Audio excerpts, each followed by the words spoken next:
Hi, I'm doing a cold reading of Ecclesiastes, and we are at Ecclesiastes 4. Again, I observed all the oppression that takes place under the sun.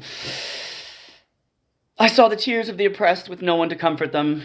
The oppressors have great power, and their victims are helpless, so I concluded that the dead are better off than the living. But most fortunate of all are those who are not yet born, for they have not yet seen all the evil that is done under the sun. Then I observed that most people are motivated to success because they envy their neighbors, but this too is meaningless, like chasing the wind. Fools fold their idle hands, leading them to ruin. And yet, better to have one handful with quietness than two handfuls with hard work and chasing the wind. The advantages of companionship.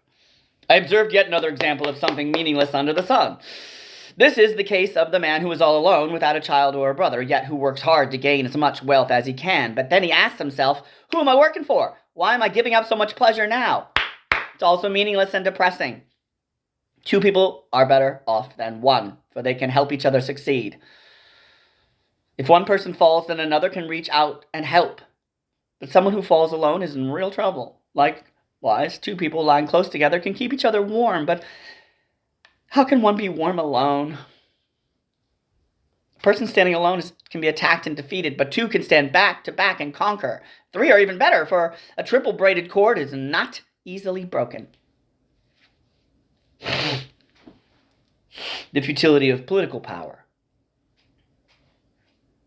It is better to be a poor but wise youth than an old and foolish king who refuses all advice.